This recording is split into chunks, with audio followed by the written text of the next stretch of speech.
There's finally some encouraging news on the global economic front, particularly between the United States and China.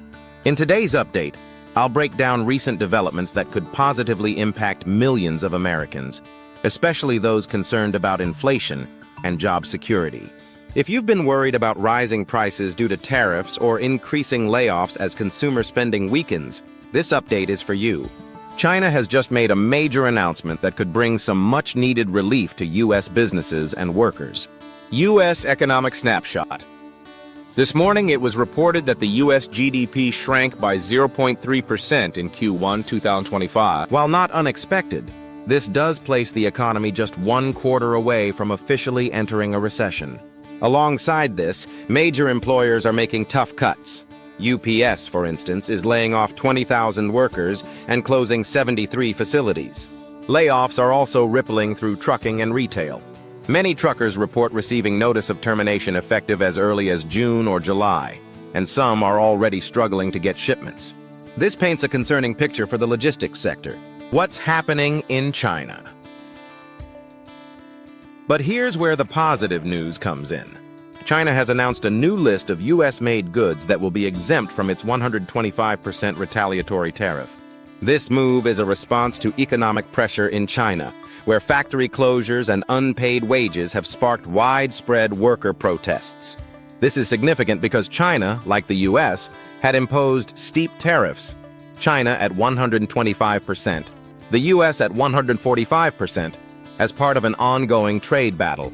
However, facing internal unrest and weakening factory output, China is making strategic exemptions to maintain access to key American products. According to sources cited by Reuters, Chinese authorities are quietly notifying specific companies about their inclusion on this exemption list.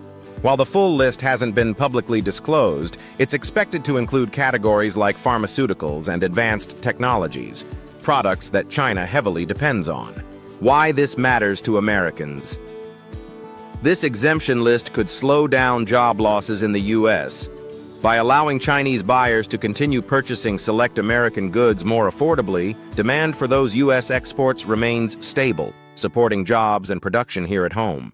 This development aligns with what former President Trump and current trade advisors have been pushing for, creating enough economic pressure to encourage China to open its markets further while keeping American industry competitive. Still, the U.S. economy is bracing for short-term challenges. With a July 8, 2025 deadline approaching, any country that hasn't renegotiated a trade agreement with the U.S. will see full tariffs reinstated. That means consumers and businesses should prepare for potential pricing shifts and supply disruptions. What's next? The coming 30 to 90 days will be crucial. Layoffs are still happening and could accelerate, especially in sectors closely tied to trade and manufacturing. Meanwhile, Americans continue spending on travel and leisure, but job uncertainty could affect household budgets mid-summer. We'll keep a close eye on how the exemption list evolves and what further actions the U.S. and China take as they navigate this economic standoff. Whether or not these tariff exemptions expand could be the difference between stabilizing or worsening inflation and employment trends. Stay tuned for continued coverage as we learn more. And if you found this breakdown helpful, hit that like button. It helps more people stay informed.